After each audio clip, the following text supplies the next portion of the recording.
Greetings, friends of the channel Seekers of Harmony.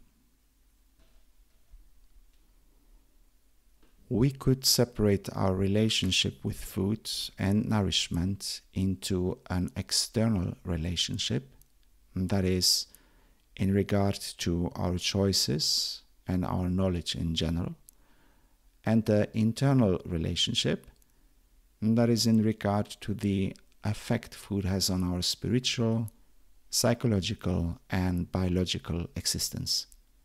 Or the next questions are a journey towards the inward, in an attempt to have a more holistic approach regarding the influence of food on every level of our existence.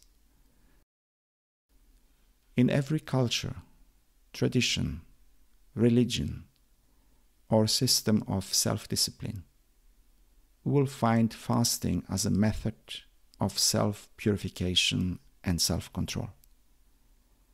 Lately, the so-called intermittent fasting has become a mainstream term for those who are either interested in spirituality, those who wish to have a specific way to control the food intake, or simply because they want to strengthen their willpower. What exactly happens to the body when not receiving food for longer periods of time? We can see in various religions that limited or a specific type of food being part of a preparation to a great event. So, especially in relation to religious beliefs, the term fasting is considered taboo. In the Christian faith, for example, we can see the fast of Lent, in Ramadan, the avoidance of food during the day but its consumption at night. In other words, the relation to food is a common denominator in both religions and cults. The implementation of those protocols that derived from religious could not escape even in our days, since it is something we have encountered in our daily lives for thousands of years. Intermittent fasting is a product of this development, and in recent years, we have been able to observe it scientifically. However, no dietary protocol that is established has equal effect on everyone. So here too, there are restrictions regarding the hours or weeks that one can follow. We can also mention here that intermediate fasting as the protocol of 14 to 10 in terms of food consumption for 10 hours and 14 of fasting works better for women than the 16 to 8 that is more efficient for men. Regardless of the achievements, it is important to say that this method, and with others of course, should be done under the supervision of an expert that is well aware of the state of our health. It must also be mentioned that based on the data we have so far, people with diabetics, menopausal women, and children should not follow this diet model. I have to say this again. Based on the data we have so far, people with diabetics, menopausal women, and children should not follow this diet model. What exactly happens to the body while fasting? Here is what happens in the hours when we are not consuming food. At first, we estimate that is after 4 hours of not eating, the glucose levels are dropping to the limits of hypoglycemia. From that point, what happens essentially is that the higher, more advanced cell of our body begin to eat themselves since they enter into a survival mechanism which functions as a reaction to hunger or otherwise stress. This is the so-called endogenous stage, where the body, in the absence of food and in order to stay alive, uses a self-preservation mechanism. In our previous chapter, we said that Mediterranean people have a sort of camel DNA, which actually allows them to store increased visceral fat something that we do not see in the Africans. This is mainly due to climatic conditions, resulting in the increased fat basically for protecting the vital organs from outside temperatures. So, increased fat is a way of survival. We also mentioned that our DNA is a historical flashback, helping us understand those periods in which we have not lived but carry with us, such as periods of war or plague, where food availability was very limited. This forced the body from generation to generation in finding ways to evolve so that it could survive. It seems that our quest for health is characterized by some contradictions, since on the one hand, we wish to implement fasting, and on the other, we lately witness a trend regarding dietary supplements. And it appears to me that besides them promising miracles, the more exotic the product name, the more interest they attract. Is ultimately the absence or the supplementation the elixir of health? As a small introduction, let me say that food helps us travel even when translated as a dietary supplement. The appearances of something exotic in our diet gives us the possibility to travel, at least imaginary, in places where we have not gone before and where we will never go. So, testing and tasting may be a journey we secretly dream of. Now to the main question. There are doctors who are perpendicular to the use of dietary supplements, except in certain conditions, of course, such as, for example, blood loss, where one must replace it with the well known iron supplements. But equally, there are other readings that are pointing to the opposite direction, meaning the avoidance of their usage to a large extent. Others recommend that in order to enhance the individual's own diet, as they believe that when we do not have dietary supplements to cover all the nutrients, we actually activate the process of old age. Such examples are vitamin C, iron, and vitamin D. On the other hand, there is the school that tends to believe that even person's diet is in a moderate level. He is able to cover these components during the day with his regular food combined with his medication if that is needed. The opinions are divided since balance and mediocrity is our way.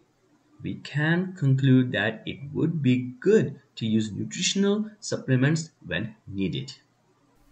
It has been rumored that food no longer has the nutritional value it once had, and that is why supplements have come to cover this difference, creating a large industry around them.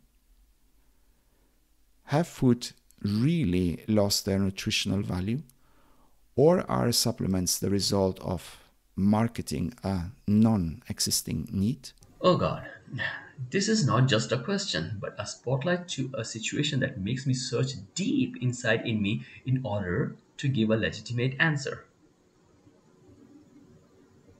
The reason for that is that a few years ago, I saw marketing with different eyes that I do now. Perhaps since I was also a part of it. I cannot answer you with certainty whether or not the foods we have developed through science or culture have fewer nutrients than in the past. But as we already have stated, food is a primary need. And as a primary need, when it becomes a trade, it becomes a big market pool of profit. So I really wish to apologize as I cannot answer with certainty if what you ask is a rumor, if it is a result of marketing or the actual fact. I would suggest on passing the opportunity to our friends who listen to decide whether this is really the case or not. That goes also to the question regarding food supplements, as well as any of the topics we are contemplating upon. After all, everyone has their own point of view and can explain it to themselves by taking responsibility for their own answer. The term superfood is for those who wants to be aware of what is affecting their body and health, probably well known. Is there really such an important difference in the nutritional value of a food that it deserves such a distinction, or is it a marketing ploy? Finding a good title is in recent years a marketing player. So, superfood is first and foremost something that sounds super wow. Scientifically, there is no such definition, which is why we have several reactions from the scientific world regarding this catching term. So, without having the scientific basis, we can say that superfood can be defined as a food usually of plant origin, which is very rich in nutrients such as antioxidants, fiber, and general trace elements that allows the body to grow and meet its needs. Usually, superfood are exotic with names like blueberry, cranberry, or they can be next to us and not just as superfood but also super meals. Caesar salad, which has an origin from the times of Roman Empire, or the Daco salad of the Cretans, and also muesli for the Swiss are such examples. Other foods that we consider superfood are greens, sweet potatoes, nuts, to mention some. However, there are many categories of food that can be considered superfood. Here we can argue that a single food does not make our diet super, but rather our choices, balance, and mediocrity, as Aristotle would say. This is to me a super recipe of a diet that will ensure a super life. Is there an affinity between superfoods and the so-called macrobiotic diet? Macrobiotic nutrition is certainly not just a way of eating, but a philosophy and a cultural movement that has developed.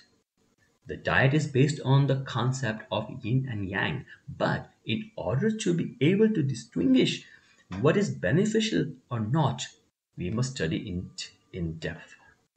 Christoph Hartland is considered the parent and a main reason in the evolution of the macrobiotic diet, who, by using Chinese approaches to health and food as his diet, was able to cure his cancer. Thanks to that, his method was considered as an antidote to this disease. What characterizes the microbiotic diet is the use of foods that have to do with the geographical environment in which we are. Food, preferably without preservatives, and food that is not packaged. The diet avoids animal products, is mainly based on vegetables, seaweed, nuts, and the like. But as we said, macrobiotic nutrition is not just a way of eating, it is a philosophical movement, and as with other diets, it is not applied to everyone. What are the changes of getting sick in the efforts of a healthy diet? There are certainly cases related to eating disorders as a consequence of coming out of balance. A typical example is orthorexia, which can also be considered a precursor to anorexia nervosa. That is, the person's mania to eat properly, or to be exact, his idea of eating properly. Talking from my experience, I have noticed that several people start a war on carbohydrates just because someone wrote that they result in increased body fat. And this idea can escalate and affect us in the degree that we limit our food too much. Please understand, this is important, that in order to follow a proper dietary model, we must not consult the mirror only or a trend on the internet, but rather our mental in addition to our physical health. Should one doubt what this actually means, then let me explain that it is to follow a way of life and a diet that helps us to stay healthy, to enjoy, and to evolve physically as well as mentally, if not spiritually also. In other words, health is the result of a balance. It is a matter of choice. Absolutely. It is indeed a matter of choice to great extent. The choices we do regarding food gives a clear picture both of our habits and our character. You know, by observing the way someone consumes its food, I can in great degree understand the state of their mind. If consuming food is done aggressively, then usually this tells about a person experiencing problems. Seekers of harmony, eating right and having the pleasure of eating is a sign of good mental health, of functional health, a sign revealing balance not just with oneself but with the planet and the universe itself. Join and enjoy.